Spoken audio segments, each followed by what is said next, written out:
Dieu, notre Père Céleste, nous voulons entrer dans ta parole en ce moment. Tu connais que, Seigneur, si c'était facile, tout le monde comprendra qui tu es et personne n'aurait aucune difficulté. Mais nous savons, comme les enfants dans la maison, ce n'est pas sitôt que nous connaissons qui sont réellement nos pères qui nous ont engendrés. Ça prend du temps de les étudier, de les comprendre, et jusqu'à ce qu'on finisse à avoir confiance en eux. C'est exactement la même chose avec toi, Seigneur. Nous sommes tes enfants. Tu nous connais, nous te connaissons. Mais comprendre qui tu es, la manière que tu as agi, avoir cette révélation, ce n'est pas facile, Seigneur. Voilà pourquoi nous implorons ta miséricorde. Sois avec nous, Seigneur, en nous guidant dans toutes choses, en ouvrant notre intelligence, dans le nom du Seigneur Jésus-Christ. Amen. Que le Seigneur vous bénisse. Amen. Alors ce soir, je vais passer plus mon temps ici. Je crois que beaucoup de gens sont comme les sels. Et dès que la pluie tombe, ils ont peur que s'ils sortent, ils vont se dissoudre. Alors cela ne peut pas nous empêcher d'entrer dans la parole. Veuillez vous asseoir. Jésus a dit, là où 2 ou 3 sont réunis à mon nom, je suis au milieu d'eux. Lui-même, le Seigneur de gloire, n'avait pas une grande église. Il n'avait que 12 personnes, parmi lesquelles un petit mercenaire s'était aussi placé dedans. Amen. Alors nous sommes dans cette première partie, la révélation de Jésus-Christ. C'est un problème très grave. Tu peux vivre avec ton père dans une même maison, mais tu ne le connais pas. Ça peut prendre beaucoup de temps pour que tu parviennes à connaître qui il est, comment il agit, qu'est-ce qu'il ne veut pas, qu'est-ce qu'il veut. Et finalement, vous avez pleinement confiance en lui et vous vous dites, cet homme réellement est mon Père. La plus grande difficulté aujourd'hui, c'est que Jésus-Christ reste un mystère. La Bible dit, je serai réellement un bon protestant avec ce sujet. Je serai plus un protestant puisque je vais lire la Bible. Je vais lire autant d'écritures de la Bible. C'est pour que vous compreniez que la réalité, c'est que la parole de Dieu n'est pas trop facile. Des fois, comme nous sous-entendons. Quand tu vois quelqu'un qui te dit, oh, la parole de Dieu, c'est vraiment facile. Comprends seulement que c'est une personne séduite. Si c'est quelqu'un qui n'est pas séduite, il ne peut jamais penser que la parole de Dieu soit quelque chose de facile. La parole de Dieu est difficile. Voilà pourquoi Jésus lui-même parle en disant la chose devait être révélé. Il dit, le Père fait grâce à qui il veut pour que tu comprennes qui est le Fils. La difficulté est que le Père et le Fils se sont retrouvés utilisant un seul corps. Alors, tu ne peux pas établir la différence. Où est le Père et où est le Fils? Pendant que le Père est là, le Fils parle comme si c'est le Père. Et au bout d'un moment, pendant que vous pensez que c'est lui le Père, après il vient dire je suis juste un fils. Alors ça crée un problème. Voilà pourquoi la Bible dit la révélation de Jésus-Christ. Je crois bien que le dimanche nous avons vu c'est quoi une révélation. La révélation, c'est dévoiler. Quelque chose qui est voilé, mais qui est maintenant dévoilé. Plus tard, quand Jésus s'en va, l'Église catholique s'amène et il nous présente trois dieux. Dieu le Père, Dieu le Fils et Dieu le Saint-Esprit. Ça mène réellement un problème. Ça complique encore davantage ce qui était déjà compliqué au départ. J'espère que vous comprenez.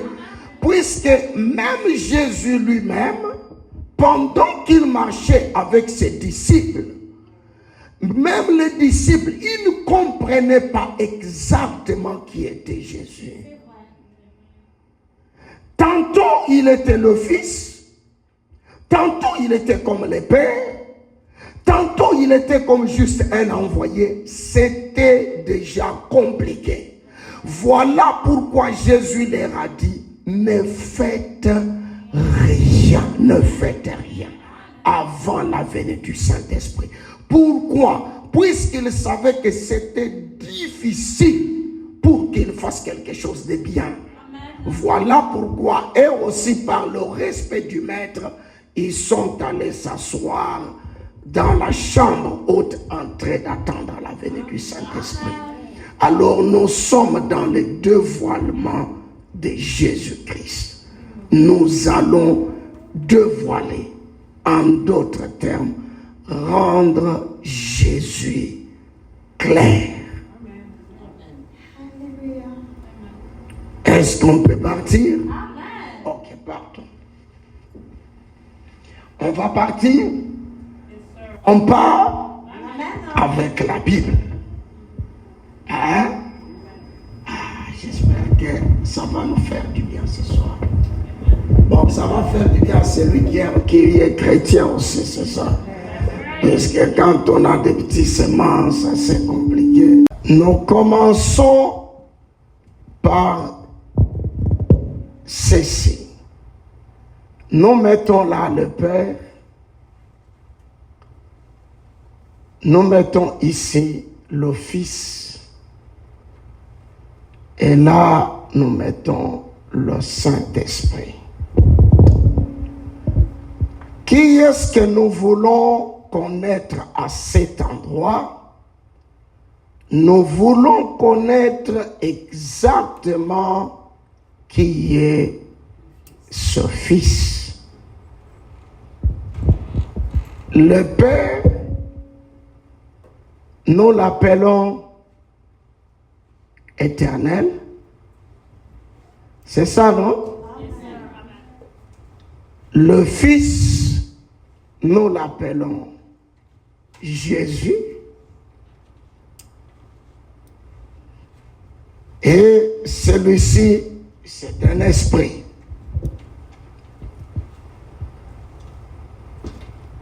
Le Père est appelé éternel.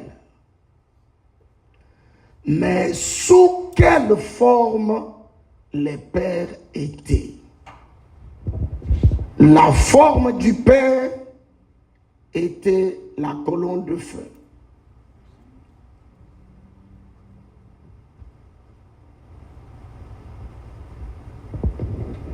Quelqu'un m'a posé la question de savoir, est-ce que quelqu'un peut aller dans l'enlèvement sans connaître la parole? Je dis, il ne partira pas. Si tu ne connais pas la parole, tu ne partiras pas dans l'enlèvement.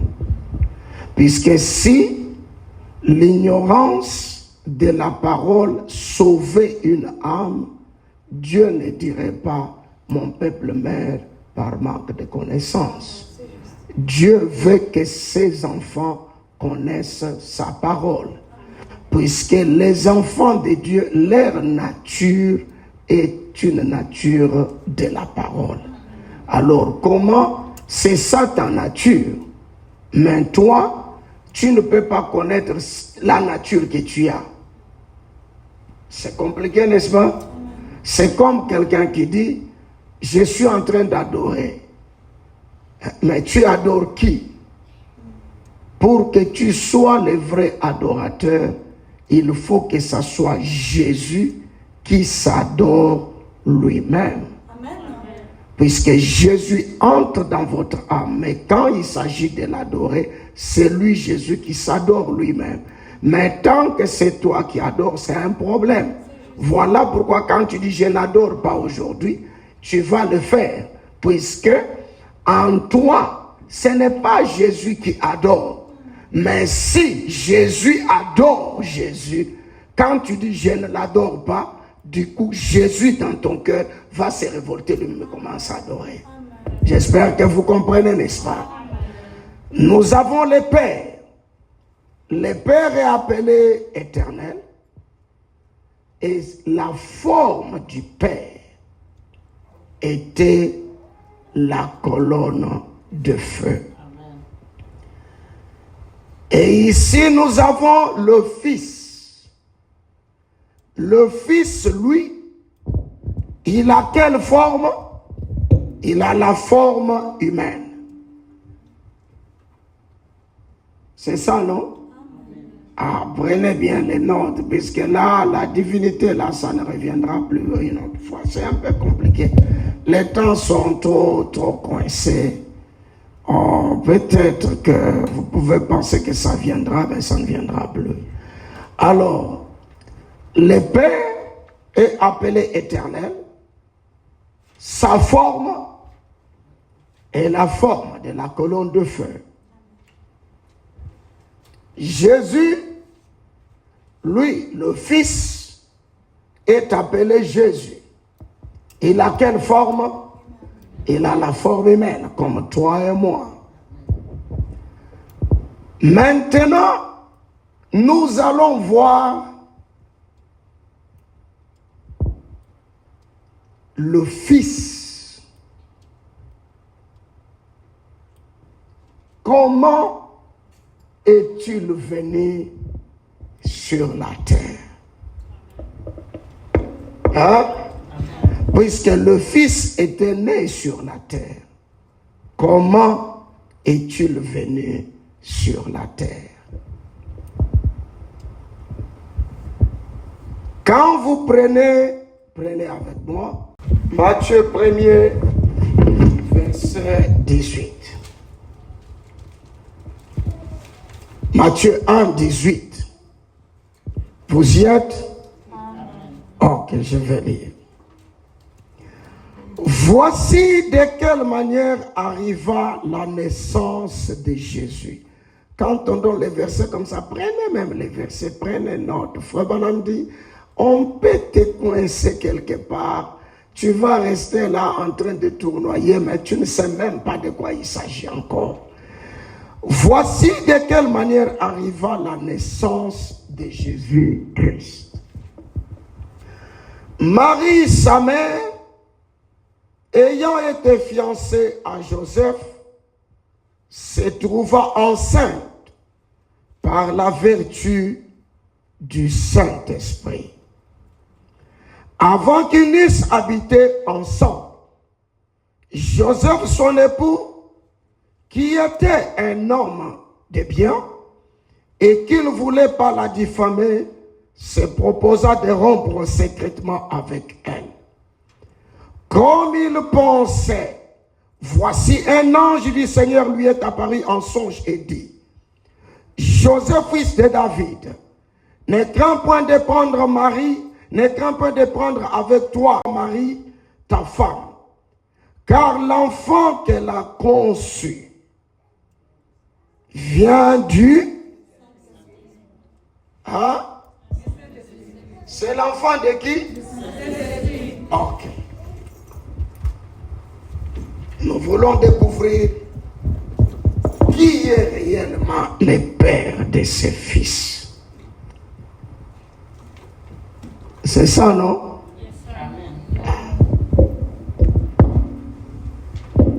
La Bible dit, l'enfant qu'elle a conçu vient du Saint-Esprit.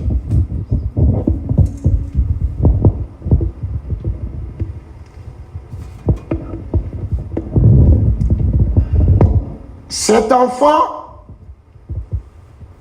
c'est l'enfant du Saint-Esprit.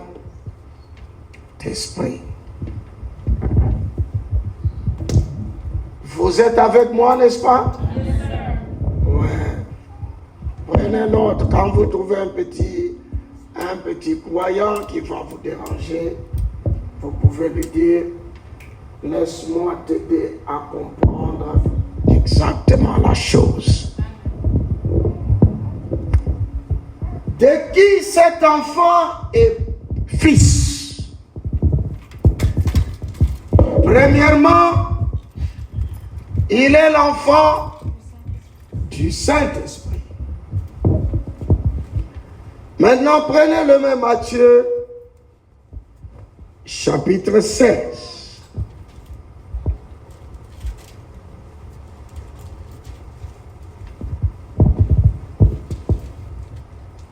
Vous y êtes? Ouvrez vos Bibles ou vos téléphones. Ouvrez. Quand je lis, j'aimerais bien que vous lisez aussi. J'aimerais bien que vous soyez dans la page pour que vous soyez réellement sûr de la chose aussi. Maintenant, Matthieu chapitre 16, verset 13. Jésus étant arrivé dans le territoire de Césarée de Philippe, demanda à ses disciples, qui dit-on que je suis, moi, le Fils de l'homme? Ils répondirent, les uns disent que tu es Jean-Baptiste, les autres Élie, les autres Jérémie, ou l'un des prophètes. Et vous, leur dit-il, qui dites-vous que je suis? Simon-Pierre répondit, tu es le Christ, le Fils du Dieu vivant. Jésus prenant la parole dit, tu es erré, Simon, fils de Jonas, car ce ne sont pas la chair et le sang qui t'ont révélé cela, mais c'est mon Père qui est dans le ciel. Hein? Est-ce qu'on est ensemble là? Amen. Un autre Père apparaît.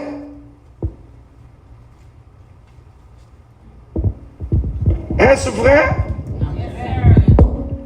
Tu es le Christ, le fils d'un Tomba Joseph? Non, le Fils du Dieu vivant.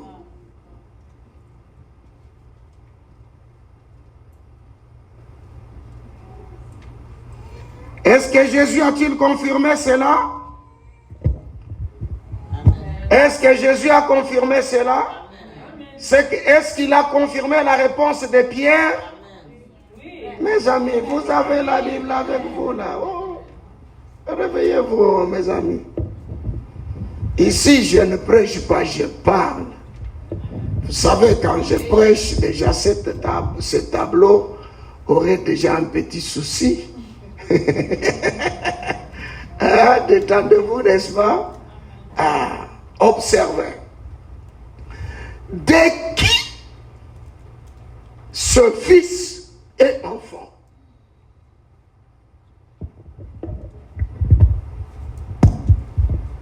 Il est l'enfant de Dieu ou bien il est l'enfant du Saint-Esprit? Alors, il a combien de pères? Il a Dieu et il a le Saint-Esprit, ce qui se retrouve avec deux pères. C'est ça. Maintenant, allons-y avec Jésus. Qui est Dieu? Il a quelle forme? Puisque Jésus ne peut pas avoir de père.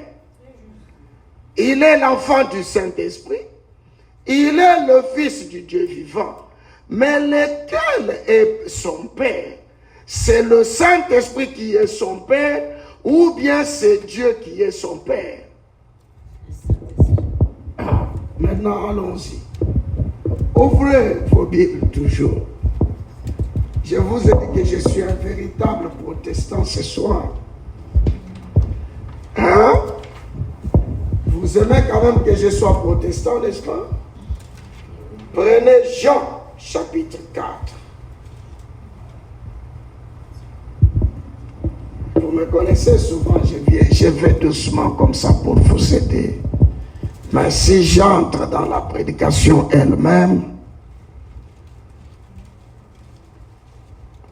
Jean, chapitre 4, verset 21. Femme, lui dit Jésus, crois-moi, l'heure vient où ça ne sera ni sur cette montagne, ni à Jérusalem que vous adorez le Père. Vous adorez ce que vous ne connaissez pas. Nous adorons ce que nous connaissons, car le salut vient des Juifs. C'est vrai, n'est-ce pas? Mais l'heure vient, elle est déjà venue, où les vrais adorateurs adoreront le Père en esprit et en vérité. Car ce sont là les adorateurs que le Père demande. Point. Dieu. Hein? Lisez, qu'est-ce qu'il a dit? Dieu est esprit. Et il faut que ceux qui l'adorent, l'adorent en esprit et en vérité. Amen. Nous avons la réponse, n'est-ce pas? Est-ce que nous avons la réponse? Qui est le père de cet enfant? C'est le Saint-Esprit. Pourquoi? Puisque c'est lui que nous appelons Dieu vivant, lui, sa forme est l'Esprit.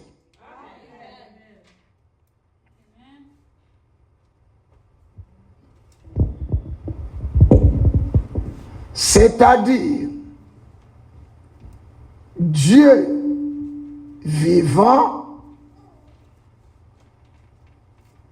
égale à Saint-Esprit. Puisque quand tu dis Dieu, sache que tu dis Esprit. Puisque Dieu est Esprit, alors le Père de ce Fils est le Saint-Esprit. Puisque même si on dit il est l'enfant de Dieu, en d'autres termes on dit il est l'enfant du Saint-Esprit. Et quand vous dites il est l'enfant du Saint-Esprit, en d'autres termes vous dites il est l'enfant de Dieu. Puisque Dieu égale Saint-Esprit. Est-ce que vous saisissez? Ah. Amen. J'espère qu'on est ensemble là. En tant que père, il avait une forme. C'est la forme de la colonne de feu, puisqu'il est éternel. On doit d'abord voir ça. Si réellement, quand il était père, il avait quelle forme à l'époque?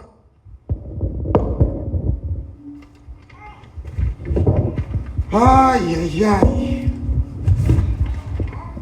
Là, c'est nous avec la Bible. Exode chapitre 13. Exode 13, verset 21.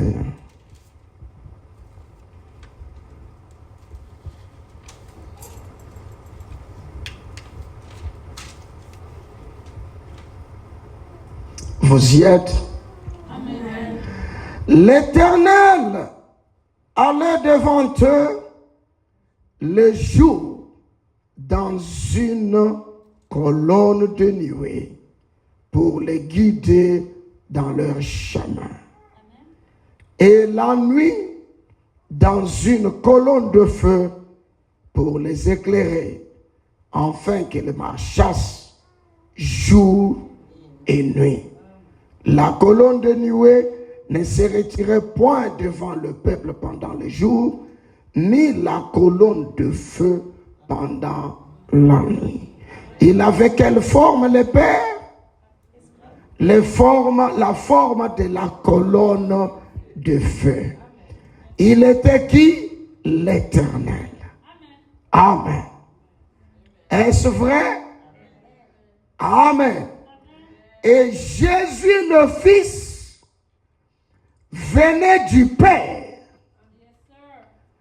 Est-ce vrai? Et le Père est l'Esprit. Et cet Esprit habitait où?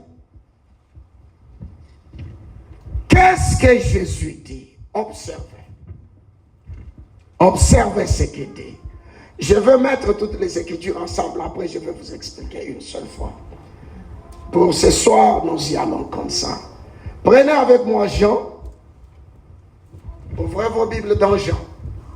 Je mets les Écritures côte à côte afin de vous présenter quelque chose de trop clair. Vous y êtes? Jean chapitre 16. Jean 16, verset 25.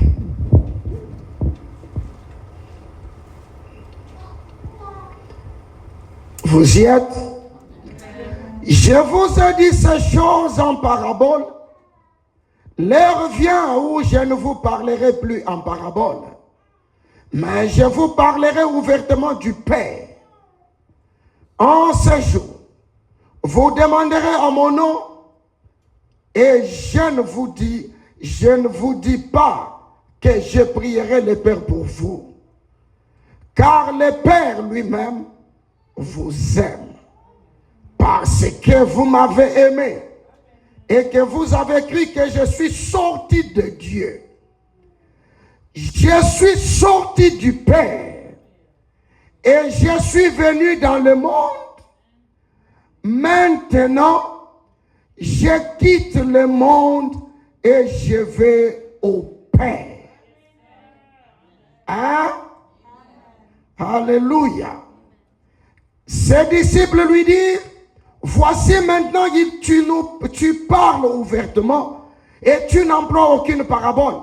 Maintenant nous savons que tu sais toutes choses et que tu n'as pas besoin que personne t'interroge. C'est pourquoi nous croyons que tu es sorti de Dieu. Oh là là, oh là là. Jésus leur répondit, vous croyez maintenant? Voici l'heure vient et elle est déjà venue, où vous serez dispersés, chacun de son coin, de son côté, où vous me laisserez seul. Mais je ne suis pas seul, car le Père est avec moi. Alléluia. Hein? Observez.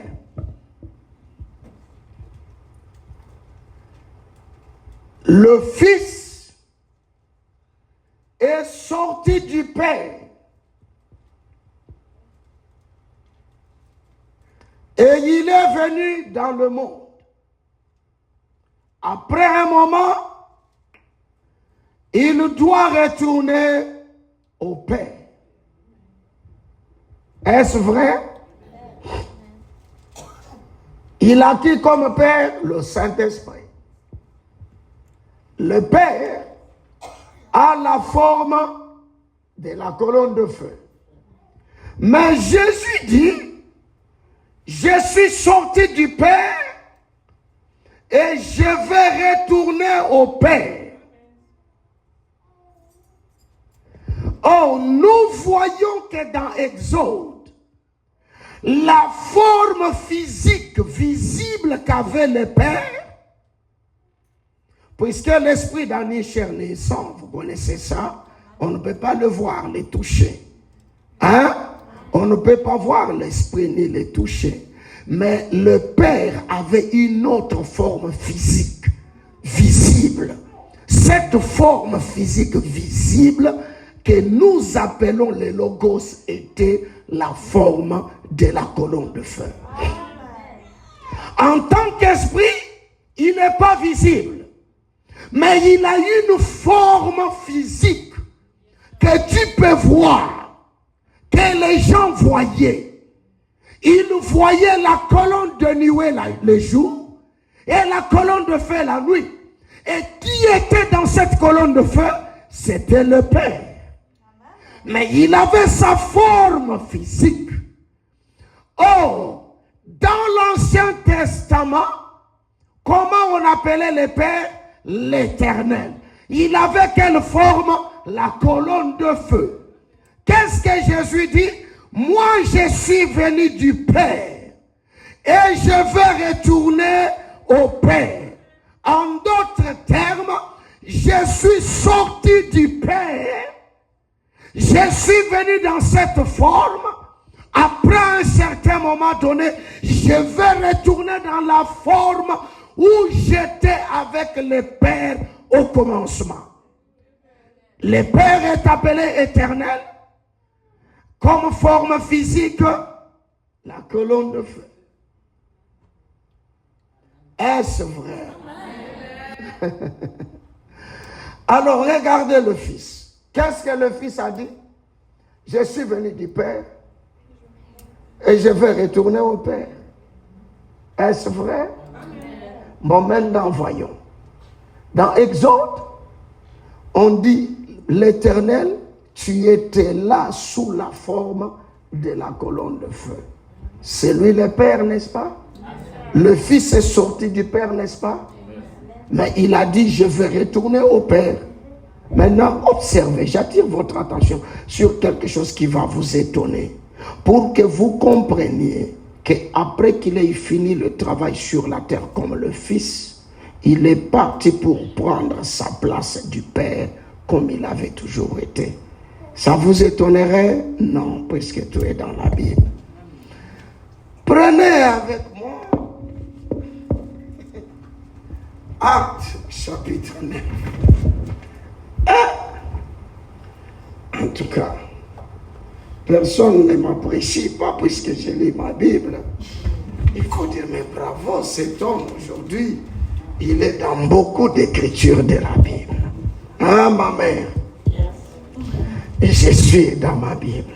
Ouvrez vos Bibles, mes amis. Ouvrez vos Bibles. Actes chapitre 9, premier verset. Premier verset. Aïe, aïe, aïe. Prenez note puisque je vais prêcher avant qu'on termine. Prenez note, je vais prêcher avant que nous terminons. Vous y êtes? Amen. Cependant, Saul, nous respirons encore la menace et le meurtre contre les disciples du Seigneur, s'est rendu chez le souverain sacrificateur et lui demanda des lettres pour les synagogues de Damas, afin que s'il trouvait des partisans de la nouvelle doctrine, hommes ou femmes, il les amena liés à Jérusalem. Comme il était en chemin et qu'il approchait de Damas, tout à coup, Une lumière venant du ciel resplendit autour de lui. Il tomba par terre et il entendit une voix qui disait, Saul, Saul, pourquoi me persécutes-tu? Il répondit, qui es-tu, Seigneur? Et le Seigneur dit, je suis Jésus que tu persécutes. Amen. Mais ça, même si on est à l'école primaire, tu peux quand même résoudre l'équation, non? C'est l'équation la plus difficile. Hein? Le sujet de la divinité, c'est une équation. Mais quand tu as toutes les données, tu peux facilement connaître exactement Jésus-Christ. Pas dans la manière hésitante de la foi, mais le connaître dans le vrai. Au point que quand tu dis Jésus est Dieu, tu sais exactement qu'est-ce que tu dis. Amen. Le problème, c'est que beaucoup disent Jésus est Dieu, mais il ne connaît pas exactement qu'est-ce qu'il dit. Dès qu'il voit que tu lui présentes les Écritures qu'il avait un père, il a peur, puisqu'il ne veut pas lire là où il est dit Jésus avait un père. Vous savez pourquoi? C'est ça le manque de connaissance. Amen. Dès que tu doutes de la divinité de Jésus-Christ, tu es un pécheur. Le vrai pécheur, c'est celui qui doute de la divinité de Jésus-Christ. Puisque la chrétienté n'est pas une chose facile. Ce qui fait de toi un chrétien, ce n'est pas le fait de venir à l'église. Ce n'est pas le fait de dire Jésus, mais sans connaître exactement de qui il s'agit. Mais tu dis Jésus, mais tu t'imagines qu'il y a un vieux papa qui est quelque part avec une barbe blanche, qui est assis sur un trône et qu'on doit appeler le Père, ainsi de suite. C'est puisque tu ne connais rien de la parole. Oh, à ce stade ici, vous avez les données qui vous amènent à une conclusion et à une foi redoutable dans la divinité du Seigneur. Tu rates ça. Si tu n'as pas compris ça, il faut pleurer déjà ton âme. Je vous ai dit la vérité. Si tu ne connais pas qui est Jésus et que tu doutes encore de la divinité de Jésus-Christ, tu n'es pas un chrétien. Tu es un païen. Beaucoup de gens pensent que quand il dit Jésus, Jésus, c'est sans connaître qui est Jésus. Non. Pour connaître qui est Jésus, la première fois que l'on parle de Jésus, Jésus a dit, ce ne sont pas le sang et la chair qui t'ont révélé qui je suis, mais c'est mon Père qui est au ciel qui t'a révélé cela. Est-ce que vous comprenez? Pour connaître qui est Jésus, il faut une révélation. Hein? Ok. Maintenant, observez. Est-ce que ceux qui sont là-bas, vous voyez ici? Si vous ne voyez pas, vous ne parlez pas, c'est que vous n'avez pas pitié de vous-même. Ou bien vous croyez connaître beaucoup. C'est votre problème. On vient à l'église, c'est pour apprendre. Amen. Je reprends et puis je termine. Je reprends et puis je dis ce qui doit être dit. Je mélange tout ça. Je dois mélanger ça. Observez. Dans l'Ancien Testament, la colonne de feu était appelée Éternelle. C'est ça, non? Quand il allait devant Israël, les jours comme la colonne de nuée, la nuit comme la colonne de feu. Pour Israël, l'Éternel est avec nous. Ou dans la colonne de feu. Est-ce vrai, là? Ah. Maintenant, un jour, le père engendre un fils. Mais le fils dit, je suis venu du père, je dois retourner au père. En d'autres termes, je suis sorti du logos, de la forme où j'étais de la colonne de feu. Je suis venu dans cette forme humaine où vous me voyez. Mais un jour, je retournerai dans ma forme primaire. Est-ce vrai? Observez dans Actes chapitre 9, qu'est-ce qui va se passer? Paul rencontre la colonne de feu. Ici, nous ne sommes plus dans l'Ancien Testament. Nous sommes dans le Nouveau Testament. Paul, dans le Nouveau Testament, pas avant que le Fils ne parte pas. Le Fils est mort, enterré, ressuscité, il est monté. Pendant qu'il monte, Paul sur le chemin rencontre la même colonne de feu. Voilà pourquoi Paul, en tant qu'un érudit, quand cette lumière l'a frappé, il a appelé cela Seigneur, ce qui veut dire éternel. Est-ce que vous saisissez? Puisque la colonne de feu devait être appelée éternel. C'était ce nom dans l'Ancien Testament. Quand il rencontre Paul l'appelle Seigneur, ce qui veut dire éternel. Mais à sa grande surprise, la voix lui dit, pourquoi me persécutes-tu? Il dit, mais qui es-tu, Seigneur? Celui que je persécute. La voix lui dit, je suis. Je suis qui? Ah, vous ne répondez pas, vous êtes contre mon Jésus ou comment? Oh, mais répondez puisque vous connaissez que c'est Jésus. Si vous êtes contre le Seigneur, je ne prêche pas aux gens qui sont contre mon Seigneur. Amen. Ah, détendez-vous.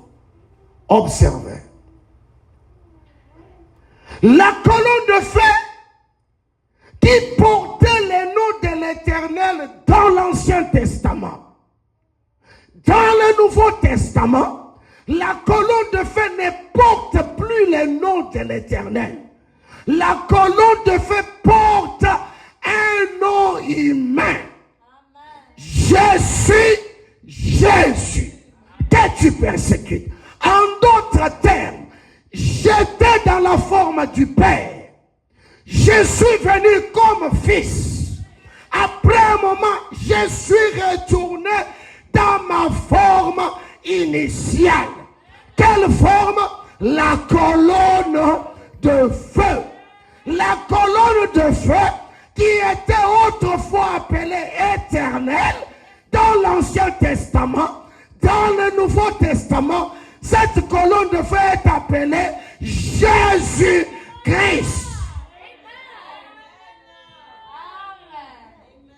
Est-ce que vous saisissez? Mais pourquoi il s'appelle Jésus-Christ? Puisque le Père de ses fils ici est l'Esprit. Est-ce que vous saisissez? Et cet Esprit a pris une forme visible que nous appelons le Logos, la colonne de feu. Là, c'est dans l'Ancien Testament. Mais dans le Nouveau Testament, quand Jésus monte, il atteint une dimension. Une nuée le déroba. Et Jésus prend la forme de la colonne de feu. Et finalement, Jésus retourne dans sa forme du Père. Amen. Il était le Père. Il a engendré un Fils. Et le Fils a fini le travail. Et il est parti du forme de Fils pour reprendre la forme du Père. Et quelle était la forme du Père? La colonne de feu. Hein? Je peux reprendre encore pour votre, pour votre compréhension. Observez. Quand tu dis que Jésus est Dieu, si quelqu'un vient et te dit, oh, mais Jésus n'avait pas un Père, réponds-lui, Amen. Jésus avait un Père, puisqu'il était un corps qui était né sur la terre. Mais où était le Père quand Jésus était sur la terre? Où était le Père quand Jésus était sur la terre? Le Père vivait où? Il était au ciel, assis. Où était le Père? Le Père était dans le Fils. Exemple. Et Seigneur, voyez makambo yo. Ceux qui voyaient éviter pour connaître la matière, dans un clair. Si tu ne connais pas ça, tu n'iras pas dans l'enlèvement. Tu ne peux pas voir un père que tu ne connais pas. Un matin, tu sors comme ça, tu dis, je suis ton fils. Mais il va te dire, tu es mon fils, d'où pour ça? Ouais, c'est comme ça. C'est comme ça. Il faut connaître Jésus. Si vous ne connaissez pas Jésus, vous n'irez pas. Je vous parle ça, là. Mais je sais ce que je vous dis. Si vous ne connaissez pas le Fils, si vous ne connaissez pas Jésus, vous n'irez pas dans l'enlèvement. Jean 14.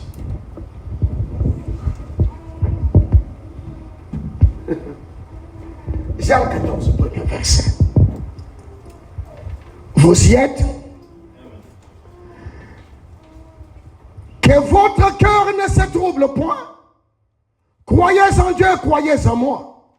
Il y a plusieurs demeures dans la maison de mon Père. Si cela n'était pas, je vous l'aurais dit. Je vais vous préparer une place. Et lorsque je m'en serai allé et que je vous aurai préparé une place, je reviendrai et je vous prendrai avec moi, afin que là où je suis, vous y soyez aussi. Vous savez où je vais et vous en savez le chemin. Thomas lui dit, Seigneur, nous ne savons où tu vas. Comment pouvons-nous en savoir le chemin? Jésus lui dit, je suis le chemin, la vérité et la vie. Nul ne vient au Père que par moi. Si vous me connaissez, vous connaîtriez aussi mon Père. Et dès maintenant, vous le connaissez. Et vous l'avez vu. Philippe lui dit, Seigneur, montre-nous le Père et cela nous suffit. Jésus lui dit, il y a si longtemps que je suis avec vous et tu ne m'as pas connu, Philippe. Celui qui m'a vu a vu le Père. Et comment dis-tu, montre-nous le Père? Ne crois-tu pas que je suis dans le Père et que le Père est en moi? Et les paroles que je vous dis, je ne les dis pas de moi-même. Et le Père qui demeure en moi, c'est lui qui fait les œuvres. Croyez-moi, je suis dans le Père. Et le Père est en moi. Croyez-moi. Croyez du moins à cause de ses œuvres. En vérité, je vous l'ai dit. Celui qui croira en moi fera aussi les œuvres à condition que ce Père vienne habiter aussi en lui. Amen. Observez. Hein?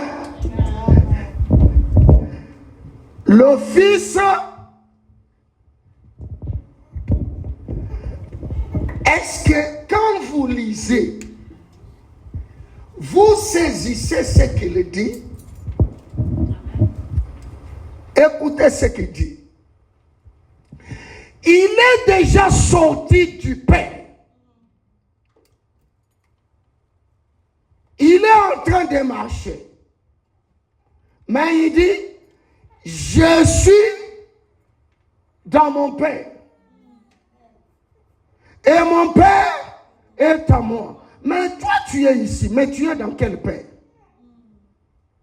Est-ce que vous comprenez? Je suis dans mon Père et mon Père est à moi. Même quand je suis sorti du Père, sachez que je reste toujours dans mon Père. Or, moi, je ne dirai jamais ça. Je suis sorti de mon Père.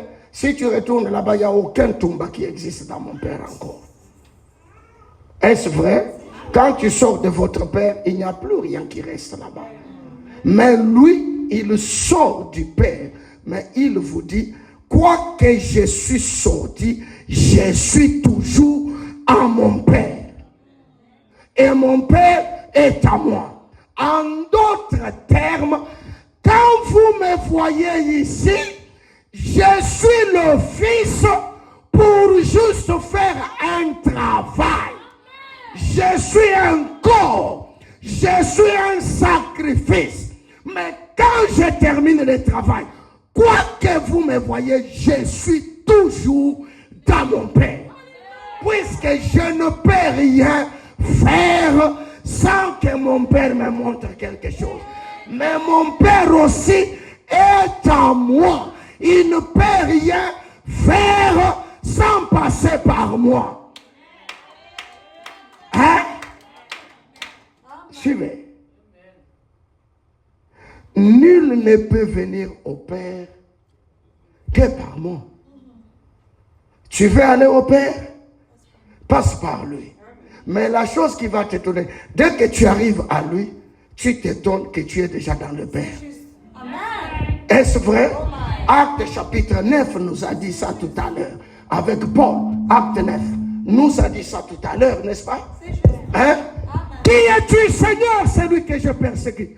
Je suis Jésus. Il n'a plus dit je suis éternel. Non, il n'a plus dit ça. Pourquoi? Quand Jésus monte, la colonne de feu prend un nom humain. Amen. Jésus est un nom humain.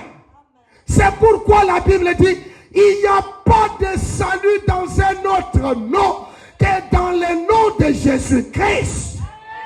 Pour quelle raison? Jésus est le nom humain de Dieu. Oh my. Oh my God. Est-ce que vous saisissez la parole? Jésus est le nom humain de Dieu. Ce qu'on appelait autrefois seulement la colonne de feu, aujourd'hui c'est appelé Seigneur Jésus-Christ. Pourquoi? Puisque la colonne de feu a pris un nom humain. Dieu voulait être comme toi et moi. Après avoir versé le sang pour nous racheter, Jésus a terminé le travail. Il est retourné dans la forme du Père. Amen. Ici, en tant que Père, c'est Dieu au-dessus de nous. Ici, en tant que Fils, c'est Dieu avec nous.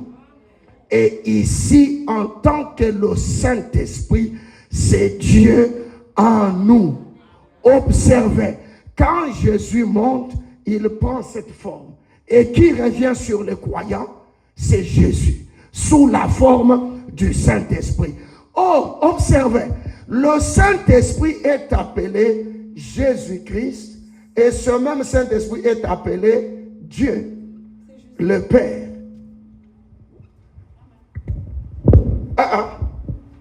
Vous ne comprenez pas? Non, laissez-moi répondre, je finis déjà. Remarquez, ici c'est Dieu au-dessus de nous, ici c'est Dieu avec nous, hein? Et ici c'est Dieu en nous. Maintenant, le Saint-Esprit, est-il seulement Jésus ou bien il est Dieu? Le Saint-Esprit est Jésus-Christ ou bien Dieu? Le Saint-Esprit est les deux. Pourquoi? Puisque quand vous retournez dans Jean 4, vous avez la réponse. Dieu est esprit. Voilà pourquoi, si vous reprenez la Bible, mais pour bien comprendre ces écritures-là, vous avez besoin du prophète. S'il n'y a pas le prophète, non. S'il n'y avait pas le prophète, je ne connaîtrais pas tout ça. Je vous dis la vérité. N'allez pas dire, oh, le pasteur a vraiment une grande connaissance de la Bible. Non, c'est rien. Je n'ai rien. Je n'ai rien. Tout ce que je vous dis là, c'est le prophète qui a placé tout ça. Et quand tu lis, tu vois la parole claire. N'allez pas dire, oh là là, le pasteur vraiment. Oui, c'est vrai. Mais faites attention. Faites attention pour que j'atteigne cette connaissance. Il a fallu que l'ange messager de l'Apocalypse 10 puisse venir avec la révélation de tous les mystères pour que je sois les participants à ces mystères-là. On ne peut pas oublier ça. Vous oubliez ça, vous mourrez aussi. Observez, quand vous ne croyez pas de ce que Dieu fait dans votre jour, mais qui êtes-vous? Vous parlez de ce que Dieu avait fait là-bas. Quand on dit Paul, tu dis Amen. Mais quand on va dire, oh, Dieu a envoyé un prophète aujourd'hui, tu deviens froid. Tu commences à regarder comme ça. C'est comme quelqu'un qui est tombé dans une bouteille d'huile. Tu tombes dans la bouteille d'huile de palme puisqu'on te dit que Dieu a envoyé un prophète aujourd'hui. Mais tu vas griller là-bas. Amen. Est-ce vrai? Ouais, Dieu nous a envoyé un prophète aujourd'hui. Vous devez croire dans cela. Si les gens ont cru dans ce que Noé a dit, ils ont eu la vie sauve. Quand vous croyez ici, le même Dieu vous laissera la vie sauve. Le Saint-Esprit et Jésus-Christ. Si vous n'avez pas bien compris, posez-moi la question. N'allez pas poser des questions aux gens qui doivent dire des choses qui vous font plaisir, alors que vous savez que cette personne n'amènera mon âme nulle part. Je pense que je suis clair avec vous, non? Tu n'as pas bien compris quelque chose? Je suis là, pose-moi des questions. N'allez pas, oh, dis-moi un peu, ça veut dire quoi? Pose à cette personne-là la question. Est-ce que tu peux m'expliquer tout ce que le pasteur a dit? Tu peux me l'expliquer. Il va commencer, bon, tu sais, il y a certaines choses, hein, mais il faut faire beaucoup d'attention. Non, ne va pas embrouiller ton âme. Tu peux, il y a des gens dont leurs âmes ont été destinées à la mort. C'est comme quand les disciples commençaient à écouter Judas. On vient mettre des parfums aux pieds du Seigneur. Et Judas commence à critiquer Jésus. Vous voyez? Mais il entraîne d'autres disciples à critiquer Jésus. Oh, mais ces parfums-là étaient trop chers. On pouvait donner ça aux pauvres. Mais pourquoi on a mis à ses pieds? Le Seigneur s'est retourné et dit, oh, mais vous avez toujours les pauvres tous les jours, mais vous là, les gens de paix de foi là. Or, quand cette femme mettait le parfum sur ses pieds, ça avait une signification. Elle était en train d'embaumer un corps pour les services pour Dieu. Mais comme il n'avait pas de révélation, regardez dans quoi il s'était fou en ce moment-là. C'est pourquoi, quand vous ne comprenez pas bien quelque chose, appelle-moi, dis-moi, pasteur, je n'ai pas bien compris ce point. Est-ce que tu peux me l'expliquer un peu bien? Je vais vous expliquer. Bon, finissons par ceci. Nous avons dit Dieu au-dessus de nous, Dieu avec nous, hein? Et là, c'est Dieu en nous, le Saint-Esprit. Alors, le Saint-Esprit est appelé Jésus ou bien il est appelé Dieu? Le Saint-Esprit est les deux. Pourquoi c'est les deux? Puisque lui-même, le Saint-Esprit est Dieu. Hein? Lui-même, le Saint-Esprit est Dieu. Selon Jean 4, Jésus a dit, Dieu est esprit. Vous voyez? Dès que tu as le Saint-Esprit, tu as Dieu. Mais Dieu, c'est un objet d'adoration. Même cette histoire, je peux l'appeler mon Dieu. Il fallait que Dieu puisse avoir un nom. Et ce nom-là, c'est Jésus-Christ. Est-ce que vous avez saisi quelque chose là? Vous avez compris comment c'est venu là? Voilà pourquoi là, Père, Fils, Saint-Esprit, tout ça, ce n'est pas un nom. Ce sont les fonctions. Hein? Ce sont les fonctions d'une seule personne, mais qui agit comme Fils, comme Saint-Esprit. Est-ce vrai? Tu as un petit garçon que nous appelons Banza Confido. Banza. Hein? Chez papa, ce petit garçon est fils. Hein? C'est vrai, n'est-ce pas? Chez la sœur Rachel, ce jeune garçon est mari. Et chez Anaya, ce même garçon est appelé père. Vous voyez? Est-ce que c'est trois personnes? Non, c'est toujours la même personne, mais dans trois fonctions différentes. Il agit ici comme père. Quand il est avec papa, il est carrément fils. Quand il vient avec Rachel, il est carrément mari. Quand il est avec Anaya, il est carrément le père. Ce ne sont pas trois personnes différentes. C'est le même Banza, mais dans les étapes différentes de la vie. C'est la même chose avec Dieu. Il était dans la paternité, il est venu dans la filiation, et finalement il agit ici comme le Saint-Esprit. Que Dieu vous bénisse. Aïe. Est-ce que vous avez vu comment on a dévoilé Jésus? Oui, on va ajouter encore le jeudi, comme ça on termine la révélation de Jésus-Christ. Parce que la révélation de Jésus-Christ veut dire le dévoilement de Jésus-Christ. Montrer qui est Jésus, comment il est devenu, pourquoi il est notre sujet d'adoration, pourquoi nous nous baptisons au nom de Jésus, pourquoi c'est le seul nom. Il y avait Jéhovah, il y avait Éternel, il y avait ceci, il y avait tout ça. Mais pourquoi c'est le seul nom qui arrive maintenant? Voilà notre partie du jeudi. Pourquoi il devient le seul nom? Dieu, notre Père Céleste, nous te sommes infiniment reconnaissants pour ta grâce et ton amour, ta bonté et ta miséricorde. Père, c'est toi qui as dit ces jours-là, je te loue, ô Père, créateur des cieux et la terre, de ce que tu as caché ces choses aux sages et aux intelligents, mais tu les as révélées aux petits-enfants.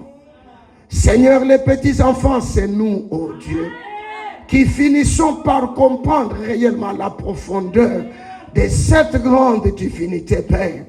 Nous nous recommandons entre tes mains, Seigneur. Révèle-toi en nous. Si parmi nous ce soir, il y a quelqu'un qui n'a pas encore compris qui tu es, laisse qu'il comprenne réellement qui est Jésus-Christ pour lui. Oh Dieu Tout-Puissant, nous sommes arrivés à la fin. Raccompagne-nous sur le chemin de retour en bénissant les dîmes et les offrandes.